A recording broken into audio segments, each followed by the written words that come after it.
الحمد للہ رب العالمین والصلاة والسلام علی سید المرسلین اما بعد۔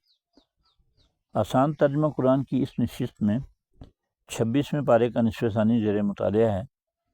اس میں سورۃ الفتح کی آیات 18 تا 29، سورۃ الحجرات، سورہ قاف اور سورۃ الذاریات کی آیت 1 تا 30 کا ترجمہ شامل ہے۔ سورۃ الفتح صلح حدیبیہ کے موقع پر نازل ہوئی، جس میں اس معاہدے کے مختلف واقعات کا تذکرہ ہے۔ یہ واقعہ ہجرت کے 6 سال کا ہے، جس کو اللہ تعالیٰ نے فتح مبین قرار دیا۔ ارشاد ہوا، اعوذ باللہ من الشیطان الرجیم، انا فتحنا لک فتحا مبینا۔ اے پیغمبر، یقین جانو ہم نے تمہیں کھلی ہوئی فتح عطا کر دی ہے۔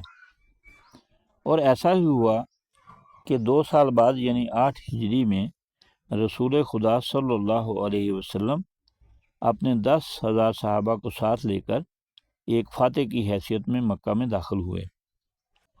اس کے بعد سورۃ الحجرات میں ایمان والوں کو آداب رسالت اور معاشرت کی تعلیم دیتے ہوئے فرمایا، اعوذ باللہ من الشیطان الرجیم، ان اکرمکم عند اللہ اتقاکم ان اللہ علیم خبیر۔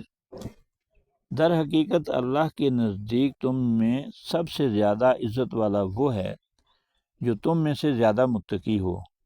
یقین رکھو کہ اللہ سب کچھ جاننے والا، ہر چیز سے باخبر ہے۔ پھر سورہ کاف میں قیامت کی ہولناکیوں کا ذکر کر کے جناب رسالت مآب صلی اللہ علیہ وسلم کو ارشاد فرمایا گیا، اعوذ باللہ من الشیطان الرجیم، فذکر بالقرآن من یخاف وعید۔ لہذا اے پیغمبر، قرآن کے ذریعے ہر اس شخص کو نصیحت کرتے رہو جو میری وعید سے ڈرتا ہو۔ دعا ہے کہ اللہ تعالی ہمیں اپنی اطاعت گزاری اور رسول رحمت صلی اللہ علیہ وسلم کی تابعداری کی توفیق عطا فرمائے۔ اقول قولی ھذا استغفر اللہ لی ولکم اجمعین، جزاک اللہ خیر و احسن الجزاء۔